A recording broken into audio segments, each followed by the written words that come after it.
Coming up on News Live at 6, applications are open for SU Abroad's fall semester, how the university is balancing applications to study overseas. Plus, Zara Zubanto highlights 3 SU DJs, how their passion for music is providing new social and professional opportunities. And a story of history and resilience, how artists are keeping Native American traditions alive through their craft. Those stories and more when News Live at 6 starts right now.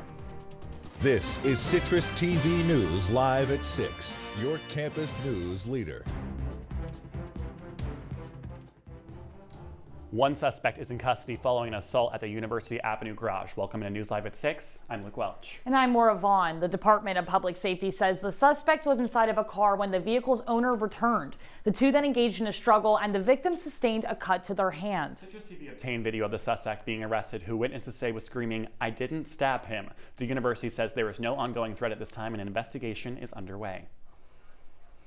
Now to the latest on immigration in Central New York. County clerks across the region, including here in Onondaga County, confirmed they will not hold naturalization ceremonies. That's according to a letter sent by U.S. Citizenship and Immigration Services. Those ceremonies are the final step of the citizenship process as candidates take their oath of allegiance during them. The notices give no indication of the reason for the cancelizations or if they will return. SU Abroad opened applications this week for students hoping to study overseas next fall. While spring is the most popular option, our Sunny Swaya talked to those involved with the program who are trying to increase participation in this application cycle. If you entered Syracuse University's Shine Student Center today, you may have spotted a study abroad table passing out cosmic brownies and SU Abroad swag. But if you took a deeper look, you would have learned that this week marked the opening of SU's Fall Study Abroad program.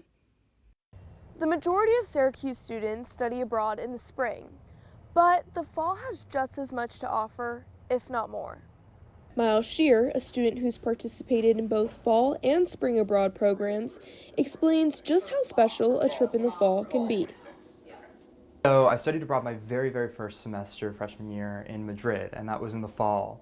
And it was truly one of the best experiences of my life because you're in Europe with Christmas markets, with winter weather, and just embracing everything that Europe has to offer. That fall experience is just completely unmatched. And also you come back in the spring and you're ready to go and you can get your classes together.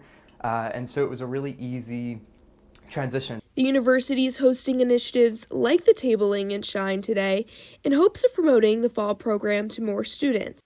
Delaney Van Way, SU Abroad Campus Outreach Manager, shares what fall advantages students may benefit from. Studying abroad in the fall has a lot of advantages. The most important one is that it's much easier to get into your top choice program. So if you've always wanted to go to Florence, Madrid, London, even Barcelona, Strasbourg, kind of any of them, it's easier to get in the fall. And we offer extra financial aid. It's also easier to get your housing preference abroad. And if you're a junior or senior and you're living off campus, it's easier to find a subletter in the fall than if you study abroad in the spring. And it doesn't stop there. The program is also opening new classes to choose from for fall 2026. However, spring or fall, the Abroad office is there to answer any questions students may have. For CitrusTV News, I'm Sunny Swaya. Sunny, thank you for your reporting. On Thursday, November 20th, the Syracuse Black Box Players will put on Tick, Tick, Boom, an autobiographical rock musical about Jonathan Larson. The story follows his experience approaching his 30th birthday and questioning whether he should keep pursuing his dreams. Tickets are on sale at SUBlackboxPlayers.org. Arbella Galan will have all the behind-the-scenes coverage on opening night tomorrow. Some SU students are making their mark on campus through music producing original tracks and performing for crowds, even building huge followings online. Reporter Zara Zubanto shows us how 3 DJs are creating their own sound while attending SU. They all mix, produce, and perform, but each in their own way. One is creating tracks for real clients, one is making space for more women behind the booth, and one has built a massive online following. Together, they're creating something new in SU's music scene. Started working with artists and all that, and put some music out on Spotify, made my first album, started working on other people's albums. Between classes, he produces from his dorm and campus studios, working on anything from his own album to custom tracks. Just got good enough that I started getting booked for gigs around campus. And for junior Lauren Irvin, DJing is more than just performing. It's about representation and empowering other women. I love to know that I make women in the crowd feel comfortable. I think it's cool for girls in Syracuse to see that it is possible for women to be up there controlling the vibe. She says becoming a DJ changed her life for the better, and she hopes it opens doors for others. My life has changed astronomically since I started doing this, and it's all because I just tried something new. Students use gear just like this to learn the basics of mixing songs. Once they figure it out, some of them take their music way beyond campus. One SU student has built a large following online and has turned their simple beats into viral videos on TikTok. That DJ is Dylan Steele, otherwise known as DJ Amplitude, who began producing and DJing long before college. I first got into DJing and producing at the age of 9. My mom introduced me to a place called Back to Rock. They did DJ lessons over there. I fell in love with it in the beginning and, just kept going on from there. Now he's grown a community around his music and says coming to SU took everything to the next level. The first week that I was here, I got the opportunity to play at Westcott. And that was just a surreal experience, playing on the welcome week with a bunch of freshmen, having a bunch of my friends come out, and I really realized I could be a big placeholder in this SU music scene, and a lot of people could come and just enjoy the music. And even with different styles and stories, all three share the same goal, to keep developing their sound. And they even taught me some basics, and it definitely gave me a closer look at how they approach their music. Zara Sivanto, CitrusTV News. Zara, thank you so much for your coverage, such an inspiring story. Speaking of music, I was walking outside today with my AirPods in, home from class, and today was honestly just a beautiful day for late November in Syracuse. Right, I didn't even need to have some music playing today. I was just enjoying kind of the outside. It was a little bit windy, but it wasn't too terrible out. The sun was still out. So yeah, the sun was shining, but nice. Who's shining brighter than that sun? That's our Alexa Korrie, who's live on the weather deck. Alexa, what's the weather looking like right now? Thank you, Luke and Moira. Honestly, it's not too bad out right now. I was pleasantly surprised when I woke up this morning and I saw that sun shining bright, and even this afternoon the clouds started to shift and it was shining even brighter. Although that doesn't mean that it's warm, it's still pretty chilly out. It's currently about 34 degrees, although I'd rather have this weather than rain and snow any day. But it's important to note that temperatures are expected to drop a little bit more tonight to around 30 degrees, and you can expect some slight winds, so definitely make sure to still bundle up, still wear that jacket, because just because it was sunny today does not mean it is warm. But that's all I have for right now. Luke and Moira, back to you guys. Alexa, stay warm out there. Well, Southwest campus on the Onondaga Nation, a Haudenosaunee family is preserving generations of culture through basket making. Our Anjana Sam sat down with the couple to learn what their work represents. Just south of Syracuse, a stretch of Route 11A winds through about 7,000 acres of land. This is Onondaga Nation, a reservation where one Haudenosaunee family keeps Native American traditions alive through baskets. I always had this feel for basket making and knowing that I really wanted to be a basket maker. Ronnie Lee Goman grew up by her grandmother's trading post, watching her weave baskets from sweet grass and black ash trees. 2 generations later, so if you smell this, that's what they smell like. She still cherishes the same scent. So I would just go in there and smell it, and I would get chased out of there. It's a connection they keep in their family. Ronnie Lee teaches her daughters and granddaughters basket making.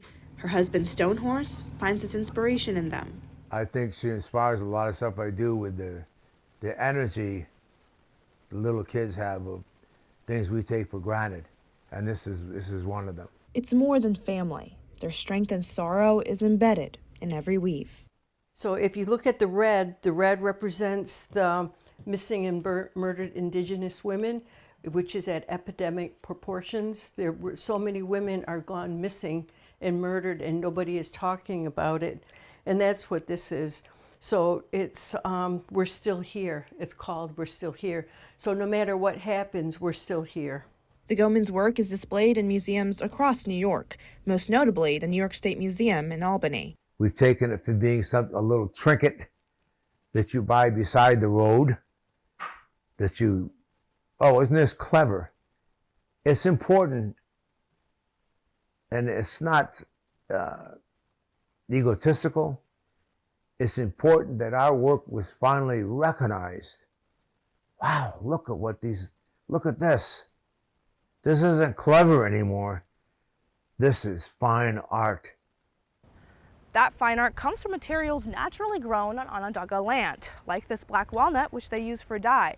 But with more urban development, artists like the Gomans are losing access to the very materials their work depends on. The real problem is the tree. The tree I don't even know if there'll be enough for next year. I don't know from year to year if there's going to be enough. Shipping crates from Asia brought an invasive insect to upstate New York, killing the black ash trees.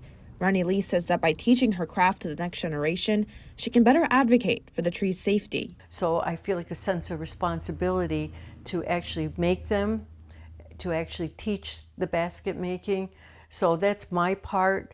This type of basket making is centuries old. Ronnie Lee says they'll continue to keep the tradition alive till the very last tree. Realize the power of our people and just knowing that. And that's where my inspiration comes from, our people. The Gomans say their message is simple. They're still here. Their ancestry honored through art and storytelling. That's the gift of culture. Turning back towards Route 11A, Stonehorse doesn't say goodbye. Rather, Skongite means I'm going to see you again. A testament to their long and enduring history. In Onondaga Nation, Anjana Dasam, Citrus TV News. Anjana, thank you for your coverage on such an important story. Representative John Mannion took to the House floor this morning to rename a Syracuse post office in honor of a fallen officer. The new bill aims to have the Colvin Elmwood office on South Salina Street named after Wally Howard Jr., a former SU student and Syracuse police officer who was shot while conducting an undercover drug bust in 1990. The bill was co-sponsored by 17 members of Congress, and Mannion says the office will carry on his legacy. For decades, his legacy has guided law enforcement training across the country, and awards in his name continue to honor excellence, bravery, and service. The shooter, Robert Lawrence, was released from prison in 2020. His accomplice, Jaime Davidson, had his life sentence commuted by President Trump in 2021. The Onondaga County Sheriff's Office is investigating the disappearance of a Liverpool resident. Authorities say 43-year-old Jacqueline Chidodo never entered the Uber waiting for her after being discharged from Upstate Community Hospital. She was last seen walking on West Seneca Turnpike on Tuesday, November 18th at 1 p.m. Police described Jacqueline as 5'4", 140 pounds, with brown hair and brown eyes, at the time wearing green hospital pants and a purple coat.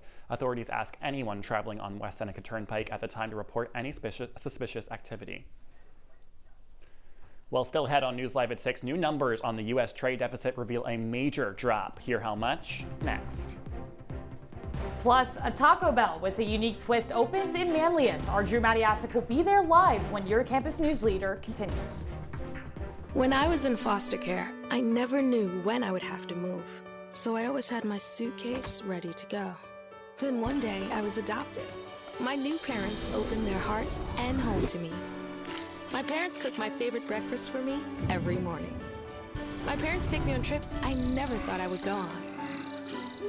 They gave me a home and an even better reason to use that suitcase. My parents aren't perfect, but they're perfect for me.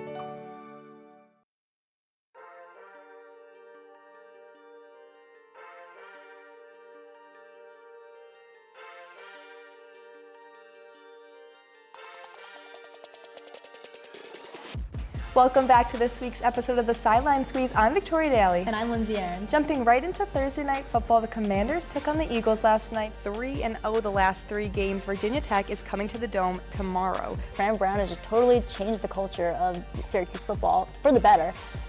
September 14th at the T-Mobile Arena in Las Vegas, we have a big fight card. Mikey, it's Canelo Alvarez versus Edgar Berlanga. The Eagles completely clicked on all cylinders in this second half. Let's go to the finals predictions. What are you thinking? I'm going Liberty and Sun, and I'm going Liberty taking it home this year. On Bones Jones really kept his heavyweight here. I mean, a pure dominant TKO. With November comes playoff time for women's soccer. That means the ACC tournament is in full swing, and the NWSL playoffs are not too far behind. She's dominant in the paint. She scores in the paint. We know that she's aggressive. She littles everybody. But what does the perimeter look like? It was a solid season for the Orange. I mean, like you said, 13-7 on the season, 4-4 in conference play. You got Cameron Breen, you got Rakia Jackson. You just need somebody at that guard spot that look thin in that area. That could be a dangerous trio in the WNBA.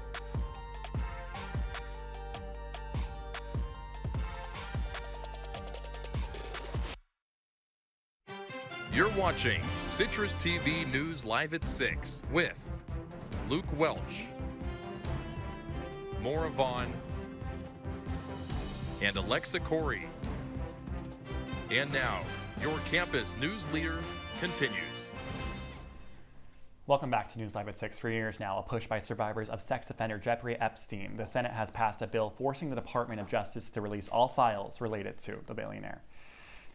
The bill was first passed by the House on Tuesday. The proposal will now head to President Trump's desk to be signed into law. If President Trump signs into law, the Department of Justice will have a 30-day window to release the files. The release is supposed to include all files and communications related to Epstein, including the investigation into his death in federal prison.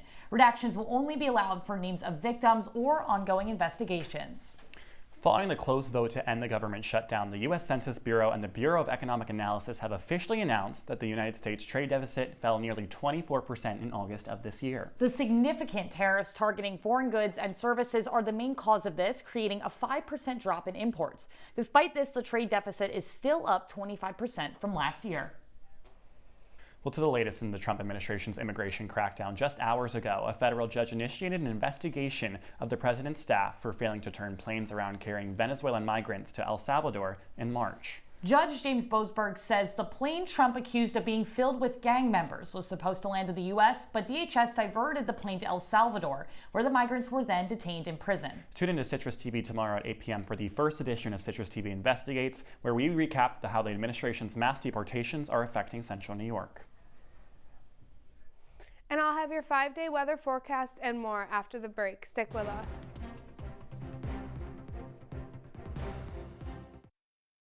It's not that hard. My big man fingers are having a problem with these little tiny buttons. Whoa, watch it there. Your blood pressure's gonna go through the roof. Tell me about it. I'm trying to learn how to get it down. Instead, it keeps going up. High blood pressure can increase the risk for heart attack or stroke. Learn how to keep yours at a healthy range. Ever hear a voice command? Just say text barbershop to 97779. That's not what I said. Just give me that. Now my blood pressure's up. Jason, let's go see your room.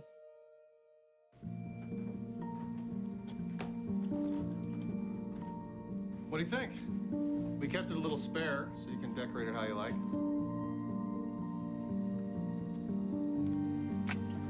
Dinner. Go. Excellent. Soccer's fun. Yeah, I saw you guys out there.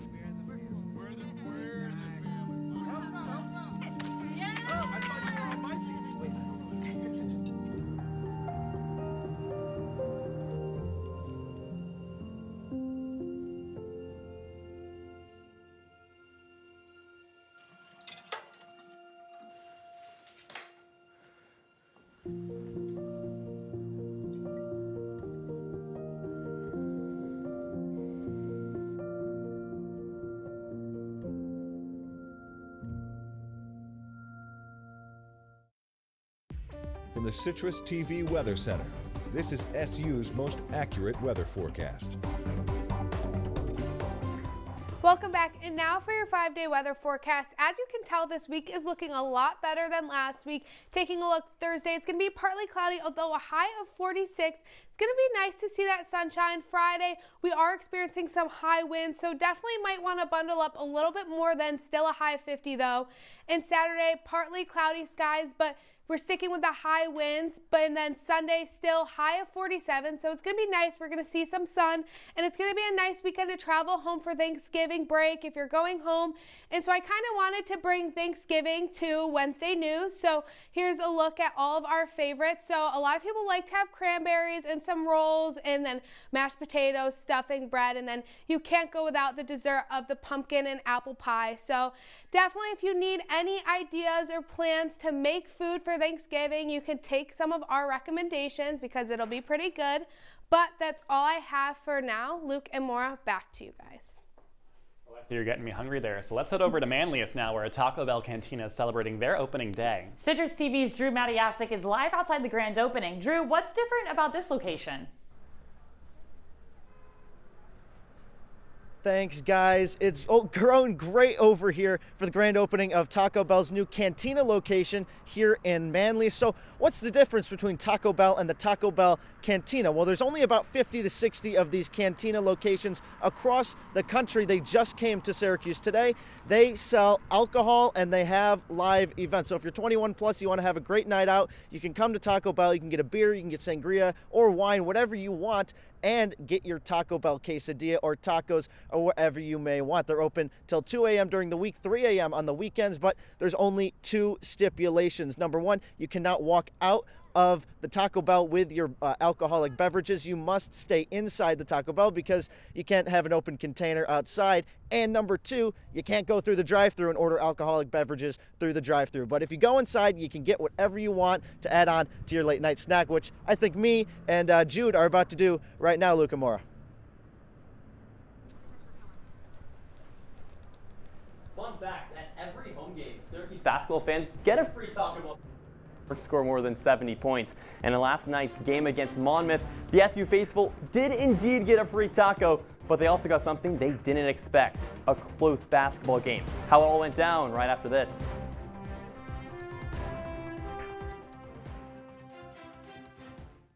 I see you mobbing over her. Let's go. Let's mob. Let's crawl. Let's crawl. Let's crawl. Hey, yo, we mobbing. Come on, girl. Let's crawl. Hey, yo, let's crawl. Hey, yo, let's crawl. Hey, let's crawl. Hey, yo, let's crawl. Come on, it's not that hard. My big man fingers are having a problem with these little tiny buttons. Whoa, watch it there. Your blood pressure's gonna go through the roof. Tell me about it. I'm trying to learn how to get it down. Instead, it keeps going up. High blood pressure can increase the risk for heart attack or stroke. Learn how to keep yours at a healthy range. Ever hear a voice command? Just say text barbershop to 97779. That's not what I said. Just give me that. Now my blood pressure's up. Welcome to my house. Lately, not my happy place. Everybody's pretty tired of each other. The parents were not themselves. My little brothers were morphing into small creatures. The walls were closing in. Clearly, a case of too much family, too close, 24/7. And there's a lot of that going around right now. If this sounds like your house, try going someplace new. YourLifeYourVoice.org. You'll find lots of ideas to help you handle the family stresses of being confined to close quarters. YourLifeYourVoice.org. It might not get you out of the house, but it could help you find a little more breathing room.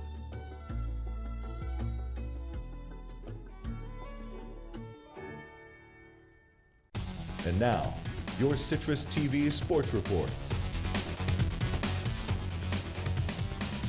Last night, Syracuse basketball was on the brink of a 4-0 start for the first time since 2017, but Monmouth had other ideas. Hello everybody, I'm Drew Alba. This season, SU had an average margin of victory of more than 30 points, but early on, the Hawks were hanging with the Orange. From the get-go, Monmouth was on top 11-9, but Nathan George had something else to say about that. A corner three, SU with a 1-point lead, but Justin Ray says, "We're not going anywhere." A trifecta for himself as well. Monmouth on top 14-12.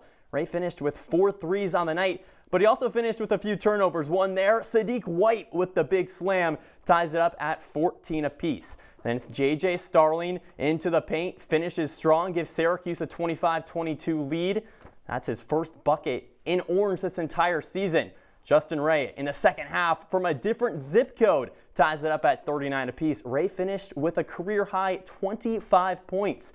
SU on top by 4 with 16 minutes to play. It's Kyan Anthony says, how about a 7-point lead? That's from way downtown, but just too many mistakes for the Cuse. Syracuse up by 7 points, but then the block and the finish, the cleanup crew, it's Jason Rivera-Torres. Syracuse on top by 5.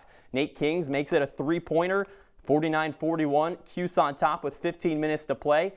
On top by 6 points, Syracuse trying to put the pedal to the metal. Fly and the jam, William Kyle. He's had an alley-oop dunk in every single game this year. Fast forward, under a minute left, Syracuse on top by 5, gives it away. Monmouth tries to make it just a one-possession game. Ray finds Jack Collins, puts up a 3. Yes, sir. Syracuse up by just 2 points against Monmouth. But the Cuse do start to find their rhythm down the stretch, ice the game away. Syracuse, a 78-73 winner, improves to 4-0. Hawks guard Justin Ray led all scorers with a career-high 25 points for the Cuse. Nathan George was a lone bright spot. The junior finished with a season high in assists and rebounds. George made 2 of 4 free throws, and really that was a theme for the Orange all game long. SU shot 58% from the line. Here's what SU guard J.J. Starling had to say post-game. I think it was a wake-up call for us, just given the fact that we need to prepare better, especially, like I said, with this tough stretch of games coming up. So, you know, we needed a game like this to where our team came in and looked to, you know, try and punk us so we can be ready for these games coming up. The first game coming up, Syracuse travels to Las Vegas for the Players Era Festival, and from the jump faces off against number 2 Houston. Guard Kingston Flemings leads the Cougars with 17 points per game. Win or lose Monday, Syracuse faces off with number 24 Kansas the following day. To wrap things up, the Knicks take on the Mavericks tonight. Dallas has been in a world of hurt as of late. The Mavericks hold a 4-11 record and has the 27th best offense in the NBA. On the other side, the Knicks have won 6 of their last 8 and averaged over 120 points. That's good for 7th best in the league. Tip-off in Dallas is at 9:30. Guys, back to you. Looks like it's a good day all around for the orange and blue. After the break, we'll have one last look at your wake-up weather. Stay with us.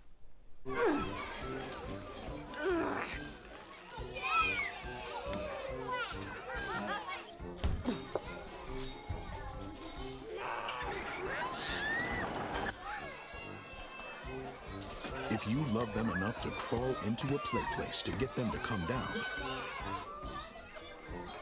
then surely you'll check nhtsa.gov/the-right seat to make sure they're in the right car seat.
And now for the weather when you wake up tomorrow. It's going to be about 34 degrees out, although it is going to be mostly cloudy. Just because that sun might be out just a little bit does not mean it's going to be warm. It's going to be deceiving when you look out your dorm or apartment or house window. So make sure you're bundling up. Just because there's no rain or snow, it's still going to be pretty chilly. So make sure to wear your jacket to class because you can always take it off if you're hot.